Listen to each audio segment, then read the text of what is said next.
Okay, good evening, everyone.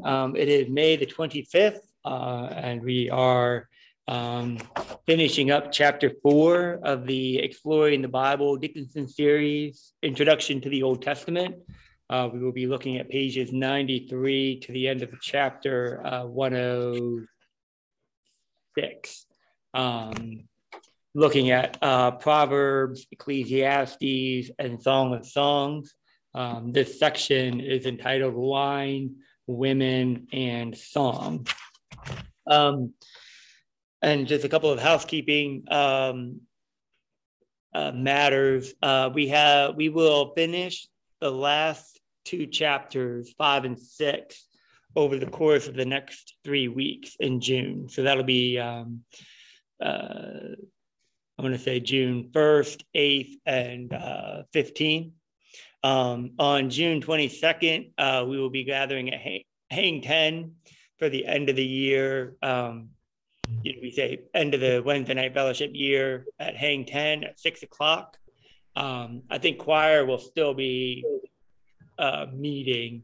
So, the choir members are certainly more than welcome to come and then head here to the church in time for choir. So we'll kind of be doing kind of a hybrid in that middle week on the 8th between chapter 5 and chapter 6. I'll send out some detailed readings on that next week when I finalize that. Part of the reason we're doing it that way is because we did miss a week with me being sick. So we had already scheduled the 22nd with the fellowship activity. We want to continue to keep George, Karen's daughter-in-law, Tamara, in our prayers. She did have her surgery today. Not heard any update on that. We certainly want to keep Pam and her extended family in our prayers for her granddaughter. And also Wendy Bryant is waiting tests. She is dealing with symptoms of possible COVID exposure. So she's been out of work this week and most likely next week. So just keep her in our continued prayers. I will be reading Psalm 8 as our opening prayer and devotion. So Psalm number 8. O Lord, our sovereign, how majestic is your name in all the earth. You have set your glory above the heavens. Out of the mouths of babes and infants, you have founded a bulwark because of your foes, to silence the enemy and the avenger. When I look to your heavens, the work of your fingers, the moon and the stars that you have established, what are human beings that you are mindful of them? Mortals, that you care for them. Yet you have made us a little lower than you, O God, and crowned us with glory and honor. You have given us dominion over the works of your hands. You have put all things under our feet, all sheep and oxen, and the beasts of the field, the birds of the air, and the fish of the sea, whatever passes along the paths of the seas. O Lord, our sovereign, how majestic is your name in all the earth. Amen. So I picked that Psalm, one, because it is usually associated with the Ecclesiastes 3 passage, but also in looking at the Song of Songs, as well as the Proverbs and even some of the Ecclesiastes passages. There's kind of this dichotomy between what is the relationship between God and humanity, and how do we as human beings interact with that relationship. And so I wanted to share that psalm with us this evening. Right back. Yeah, you're good. So I do not have a whole lot of PowerPoint because the I was not too impressed with the leader's guide for this section, so I opted not to do that. But what I thought we could do in looking at the student guide, starting on page 93 through 106, is just kind of pick out a couple of highlights that I found to be interesting, and certainly invite you all to chime in with anything that you found to be shared. The other thing was, I just want to make sure everyone received the 2 attachments I sent. The first one was the Psalm attachment with the Psalms referencing what hymn or modern day song, as well as the image that showed some of the Old Testament sayings and how they are transformed through Jesus's message of either peace or love.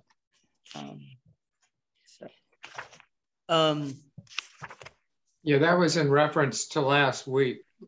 That was in reference to last week, yes. So that was sent with the recording and with the reading for this week. Yes. Right. I'm sorry, yes. The book of Proverbs is attributed to King Solomon, the son of David. And really it's just one-liner. Some of them are a little bit longer than that, but for the most part, they're just words of wisdom, sayings that have been passed from King Solomon to his children and even to the people of Israel. The one that I think most people are familiar with, or at least have had some familiarity with, would be the example where King Solomon is invited to solve the debate between the 2 women over whose baby, which of the 2 women the baby belongs to, excuse me. And he kind of does what we would call reverse psychology of saying, well, I'll just cut the baby in half and both of you can have your portion. It's an interesting thing. But I did appreciate on page 102 some of the more familiar Proverbs in the gray box. Some of them I've heard variations of. I didn't recognize all of them.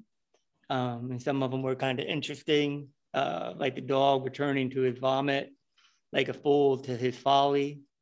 And what was the other one I thought was, and I've heard variations of the chapter 22, verse 6, train up a child in the way they should go, and when they are old, they will not depart from that. Right. Yeah. So I found both of those to be familiar, one more comical than the other. Does anyone have any thoughts or comments about the Proverbs or the words of Solomon? I liked even a fool when he holds his peace is counted wise. Right. I think that's very true. Right. This isn't really in relation to Proverbs, but on page 100. Okay. And maybe she'll get into this later. At the top, about the 3rd paragraph down, she says, of course, she's talking about Psalm. Yeah. Yeah, the one where they're talking about bashing in the heads of babies. And she says, of course, most Psalms do not contain that sort of violence. Right. And we get to the course number 3 of Exploring the Bible. I hope we can lay to rest the mistaken notion that the Old Testament is somehow more violent or vengeful than the New. It isn't. But I lift this particular Psalm because I have seen so many stumble on it. So I'd be interested in see her take on why the Old Testament isn't more vengeful, but it sure seems that way, at least. Right. Yeah, So and is that'll that- be in she'll address that in the New Testament section volume, which will be, the third volume, obviously. Oh, okay, yeah. So that'll be the next one. The next unit, yes. Yeah. Okay. I was just curious which one 137 was. Oh yeah, okay. That's the one that ends with the dashing of the babies against the rock. So, right. Yeah. Okay. Right. Yeah. Yeah, I don't like that one, but that's okay. Yeah. I mean, it's certainly, we do have those problematic passages. We kind of touched on that a little bit last week. In the similar notion where they were tearing down the fortifications of the enemy, and we had some discussion about what that meant or what that may have meant. Yeah, I mean, I get her point that these reflect human emotions. These aren't meant to convey God's convictions. Mm-hmm. But, and so I guess it's used to illustrate how frustrated or angry people can get. Right. Very human emotions, but, and I get that part, but yeah. Well, I think, I would be curious where she takes it. But I'm curious if we think about how some of the New Testament passages are used, subjugation of women, power dynamics in the church. I think a case could be argued that some of the New Testament could be just as, if not more, violent. Where's what page is this that she's talking about this? We're on page 100. Okay. It's kind of in the middle. Gotcha. She's wrapping up the Psalms section. So she talks there on the second paragraph about Psalm 137, and then she drops down into that second to last paragraph about how most people would say the Old Testament is more violent. Well, I mean, so, you have things like the crucifixion. That's right. obviously that's very violent and graphic. Right. So, Yeah. I mean, people didn't really change between the Old and New Testament. Still as violent as ever. Right. Yeah. So, but yeah, I would agree. Be curious how her take is on what her take is on that.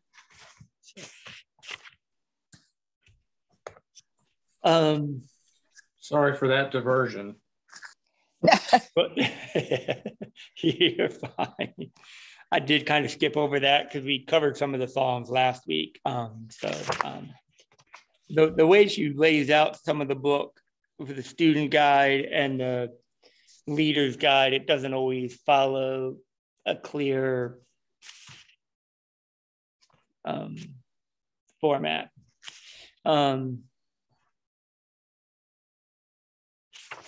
Trying to see what so a little bit more just on the Proverbs. Most scholars attribute them to Solomon, but they also agree that they were written well after he could have written them. So whether they're just attributed to him as sayings, as being a wise king and a rich ruler with a very large army. that kind of thing. But I guess it simplifies it in terms of not having to worry about, whether he did or didn't say it, but just it's easier to attribute it to one person in one. The bottom of the page, page 101, you notice that the book itself attributes some sayings to a person named Agur and another person named Lemuel. So even the book itself doesn't see Solomon as everything. It says everything. Yeah. And it's really hard because I think at this time, Israelites weren't really big on writing yet. Mm. And so this probably would have been recorded much later down the road. Right. Yeah. So I think they were pretty much only writing some religious manuscripts at the time, I think. Right. And nothing else was really written down. Yeah. Not until after the Babylonian conquest did they actually start writing on a large scale. So Right. Yeah. Right. Yeah, I think it's probably to be expected that at that point they started reflecting back and writing down some of the oral traditions that came. Right. yeah. Yeah. So do you think Solomon attributed Proverbs 31 to all of his wives and concubines? If he did, how did he ever get 300 of them? Right. So do you think he treated all of them with the ideals and values of Proverbs 31? What is Proverbs 31? Okay, so Proverbs 31, beginning at verse 10, a capable wife, who can I find? She is far more precious than jewels. The heart of her husband trusts in her and it will have no lack of gain. Does him good and does not harm all the days of her life. She seeks out wool, flax, and works with her hands. She is like the ships of the merchant, brings her food from afar. She rises while it's still night and provides food for her household and tasks for her servant girls. She considers the field and buys it with the fruit of her hands. She plants a vineyard. She girds herself with strength and makes her arms strong. She perceives that her merchandise is profitable. Her lamp does not go out at night. That's a double euphemism. That's interesting. That almost implies. And it goes on and on. But this is the ideal woman according to King Solomon. And it goes on a little bit more than that. It's it's 20 verses. Does verse 18 sound a little like prostitution? Well, that's why I said it's a double euphemism. Well, he also had a few hundred concubines, so maybe he got them mixed up. Yeah. But you never know, so. But anyway, so I've actually had, families have requested that be read at their matriarch's funeral. And I will have a family member read it. I don't think it's the appropriate place for it, but it is a passage that some individuals attribute. It is interesting how the first part of 31 is the teaching of King Lemuel's mother. Right. So I kind of wonder if that's a part of that as well, or it's also interesting that it says, "Do not give your strength to women, out your ways to those who destroy kings." Yeah. And it's Solomon definitely didn't listen to that part of Right. of Proverbs, given right. My commentary suggests that they are independent poems. Verses 1 to 9 and then 10 to 31. But they're just kind of lumped under that heading. Gotcha. And it is unknown who King Lemuel, who he is, whether he was a foreign king or. They could even be a different name for Solomon too. Right. Who knows? So, but that's an unknown person. So, all right. Any other thoughts or comments about Proverbs or that section?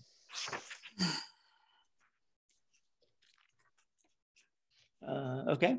So Ecclesiastes is an interesting one. I appreciated her kind of expanding on it in that first beginning on page 103 in that first paragraph about the Hebrew name. I believe it's pronounced Kaleh, which means teacher or perhaps means assembler. And she expands on that rather it being a teacher with a single pupil, it implies that it is a teacher with an assembly of some sort. So when the word was translated into Greek, the word ecclesia, which means assembly, was used, which gives us the English word Ecclesiastes.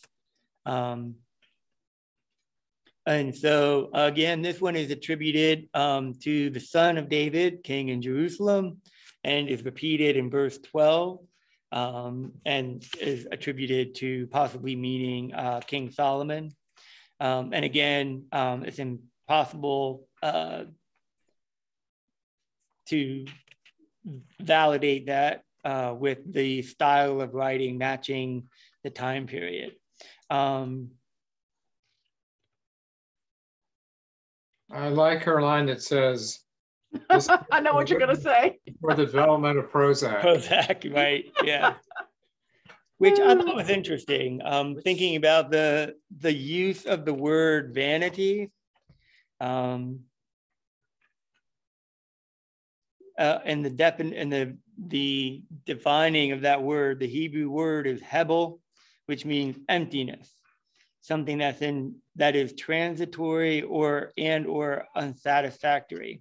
That word is used 34 times, even though there's only 12 chapters in the book. And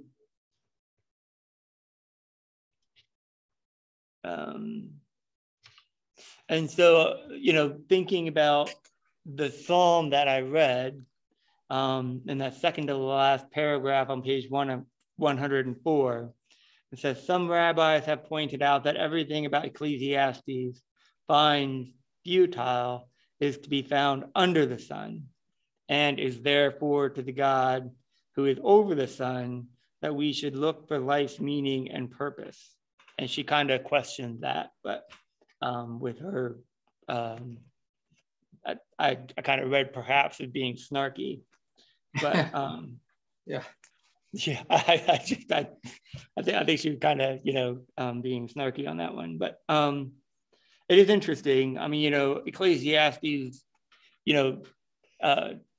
chapter 3, verses 1 to 8, you have the familiar, there's a time and a place, there's a time for death, there's a time for life, and so on.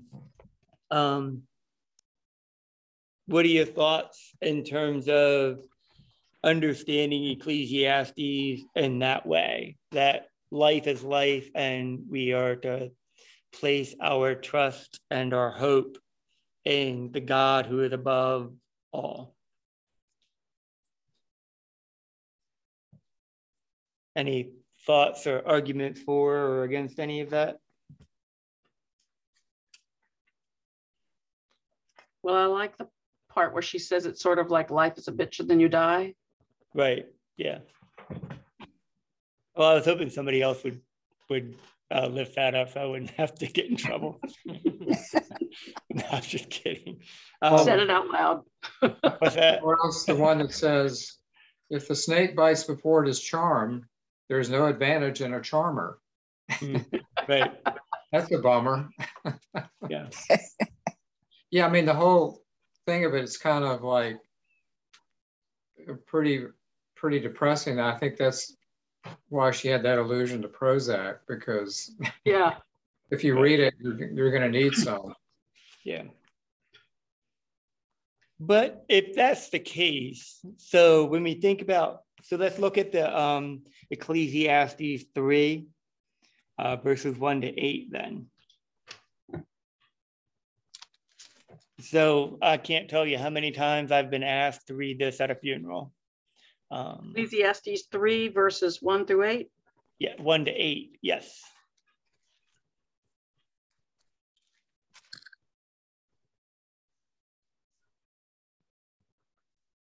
So is that an appropriate place for this particular, I'll say, poetry? I mean, it's very poetic, I think. I mean, not really.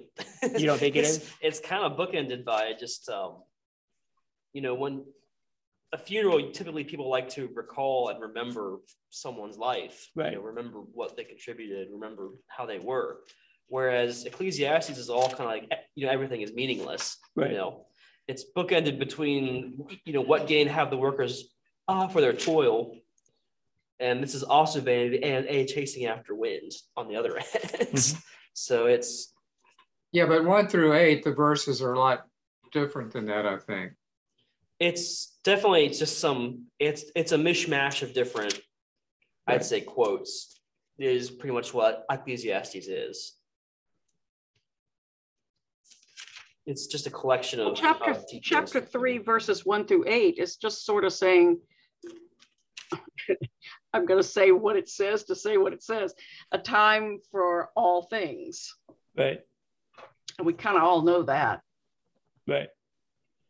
And yeah, so, it's kind of obvious too. I mean, but I mean, is it possible that by, utilizing that, I mean, something can be obvious, but can we find comfort in hearing it being spoken in a time of trouble or a time of grief or something of that I don't nature? know. It really just sounds like, it's like, we're happy, but now it's time to be sad, have fun.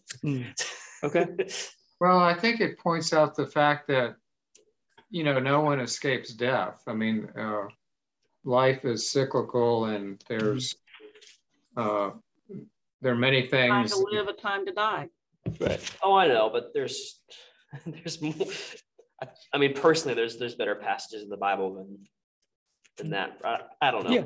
No, I understand fair. why people use it. I don't really think it's the best way to say what they want to say. Sure. But right. So what would you suggest in place of this? I'm just curious. I'm not trying to put you on the off spot. the top of my head. Sorry. No, that's okay. That's fine. Yeah. Yeah. Don't worry, Jared. We won't read it at your funeral. What's that? Don't worry, Jared. We won't read it at your funeral. Okay. Yeah. Well, yeah, never mind. I'm not going to say. Now there was something in the teacher's book. Hold on one second. I think. Well, I think on page 104, the last paragraph of that, before Song of Songs. Yeah. Ecclesiastes is one of those books you just need to sit with for a while. Mm-hmm. It reminds us that life is not all sunshine and roses, that wickedness often wins the day, and that this earthly life has the same ending for all of us. Nobody gets out alive. That does not have to negate the promises and hope of other sections. It can helpfully serve as a counterweight and foil to any attempt to see light without shadow.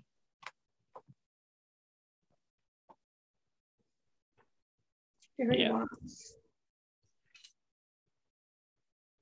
And I think that's one of the challenges with some of the, I would say, theology.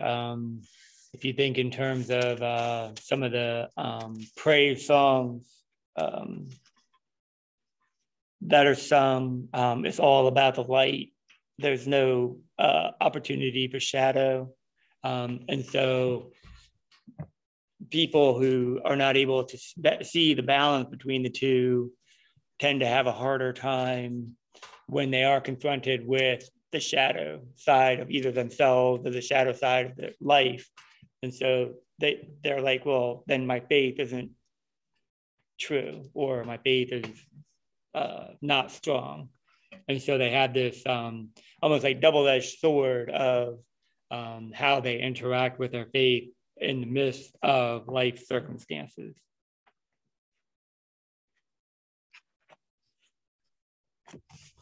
Any other thoughts or comments about the Ecclesiastes section or?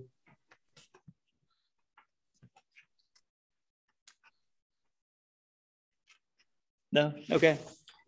So now we come to the Romeo and Juliet of the Bible with the Song of Songs. I have, for all of my professional time as a clergy, as a pastor, have opted not to teach this song as a Bible study, as this book as a Bible study, for a variety of reasons. And one of those is that some of the back and forth of how they speak to one another. There's a lot of double meaning in what different things mean. It is a good book to read, and certainly a good book to explore, but you really have to delve into the poetry of what's being said, and you have to really have an open mind of how some of the imagery is utilized. So, for example, I was trying to find she references the one about the tower, and I'm trying to find that passage.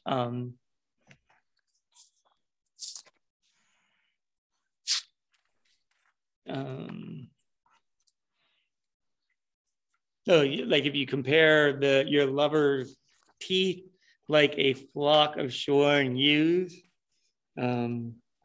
or do you compare your lover's nose like a tower of Lebanon?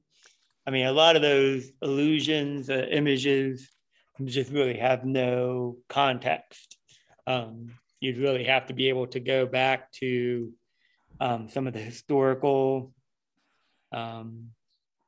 passages, like kings and judges, to really understand why that's such a big deal.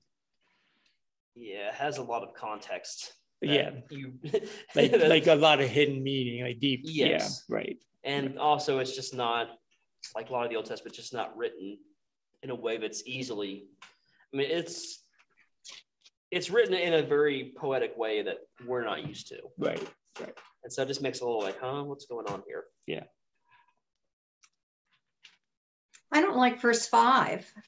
Verse 5. I am black but lovely, as if black is not good, but in my case, I'm lovely. Mine said, I am black and beautiful, O daughters of Jerusalem. Yeah. Which translation? Translation thing. What translation do you have, Lori? Say that again. What translation? We've got the New American Standard. But what did you say, Jared? It's like, I am black and beautiful, O daughters of Jerusalem. Oh, okay. Do not gaze at me because I am dark, because the sun has gazed on me. That's verse 6.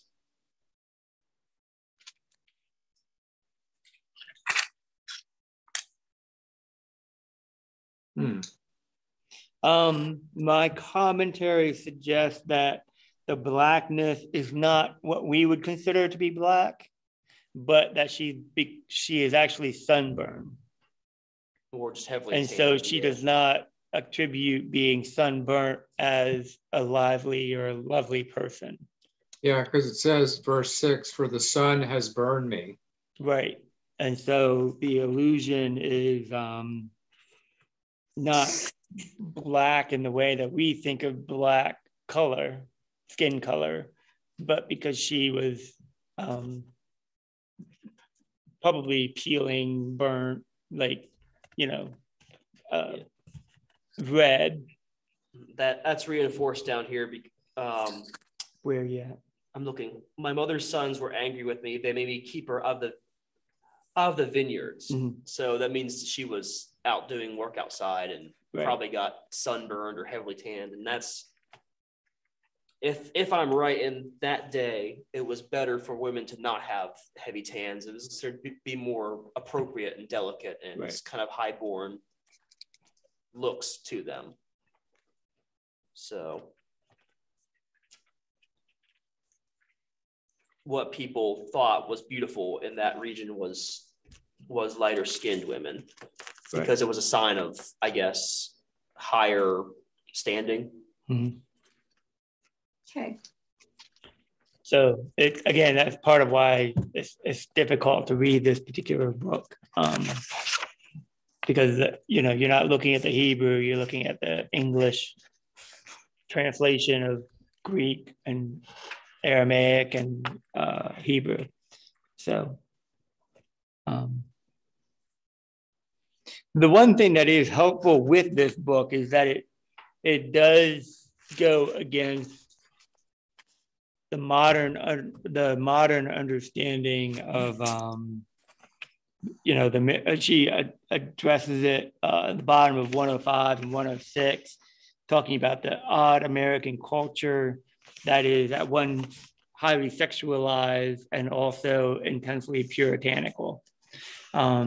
This book reminds us that sex is appropriate and should not be looked upon askance, but that it is appropriate within loving relationships. And I would add healthy relationships in that regard. So if you ever have a teenager or a kid or somebody say there's no sex in the Bible, you can point them to this if you want to. Sorry. Okay. Sorry. There's that other one where, who is it that's on the threshing floor under a cloak? Oh, well, that's out of Judges, I think, if I remember correctly. That's actually not a healthy, that is not a healthy interaction. That is actually a rape, if I remember correctly. Oh, I was thinking of Ruth, where she. Yes, that's who I'm thinking of, is Ruth. Yeah. Oh. No, in Judges, though. There is a rape in Judges, so that's what I was thinking of. But Ruth isn't that the one where she's with? Well, Ruth is where what's his name? Starts with a B. Boam? Balaam? Balaam? No. Boaz. Yeah, he was. Thank you. He was basically redeeming her, so he was becoming her husband, so to speak. Right. So that she could inherit. Well, I think it was Naomi was her mother-in-law. No. Yeah. Yes. Yeah. And so Ruth was like redeeming the lands through Boaz for Naomi's, basically carrying on the family line. Right. Yeah. So I haven't read that in so long. I know, I was like trying to remember, and we talked about it a little bit the other week, but we didn't get into it too deeply. So are there any other thoughts or comments about Song of Solomon? Or and this book is called Song of Solomon or Song of Songs. Both titles are appropriate and used interchangeably.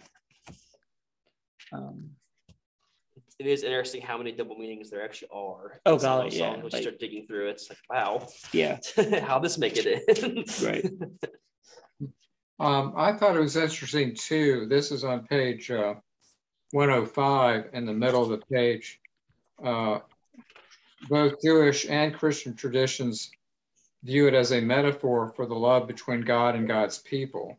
Right. Especially in the Old Testament, the image of God as the husband of Israel is writ large. Something we'll examine when we get to the prophet Hosea.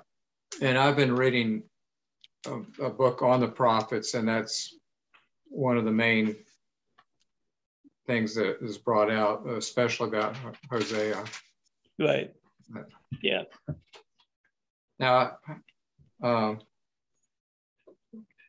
whether that's stretching or not, I don't know, but at least Hosea talks about that a lot. Right. Yeah. He points out that such an interpretation is 100% interpretation because it's not referenced that way at all. Right. Yeah.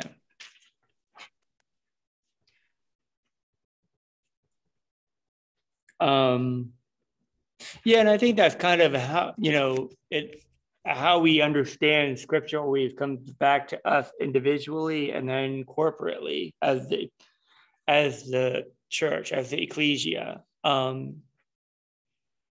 we able to go in? I mean, for the most part, most Bible studies just kind of hit at kind of a surface level, and it's really hard to spend without really going into it deep. Trying to figure out the wordplay, trying to figure out all of the meanings of a specific word, whether it's in the Hebrew or Aramaic or in the Greek or Latin. And so you really have to wrestle with how and in what context are you reading a particular passage.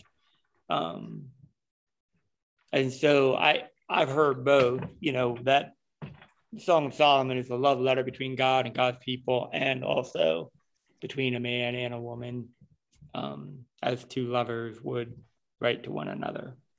And that's kind of why I jokingly said it's the Romeo and Juliet of the Bible. It's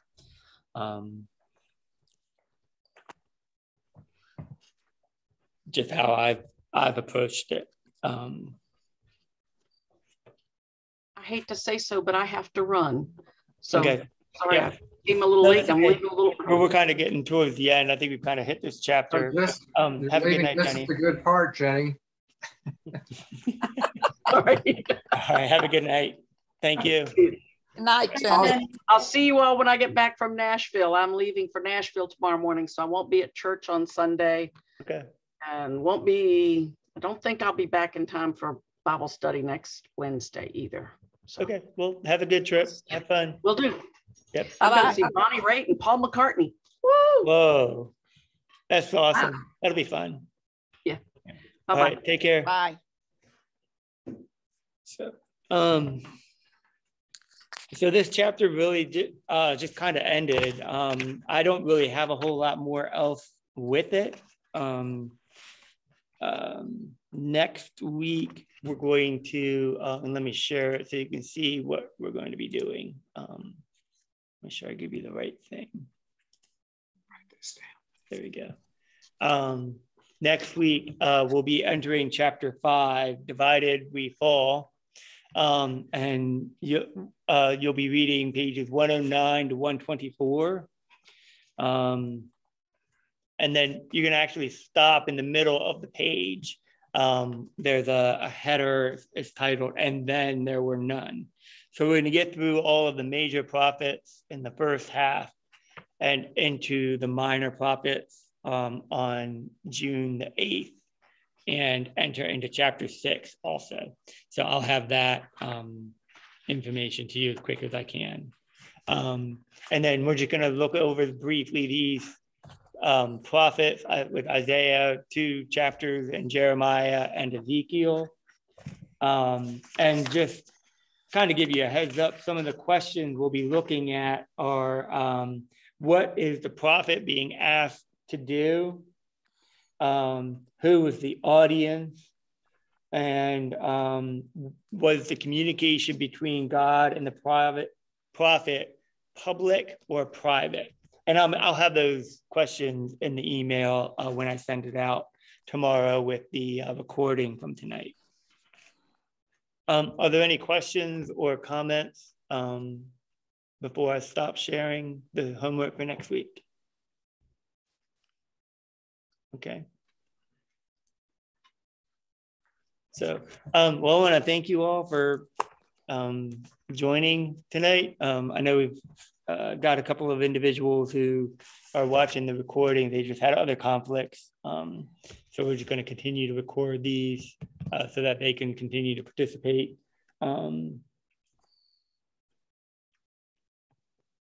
once we're done with this unit, part 2, probably we won't pick up part 3 until after Labor Day. But the nurture team is meeting not next week, but the following. And I think we'll be discussing some of that, the fall activities and plans for that. So,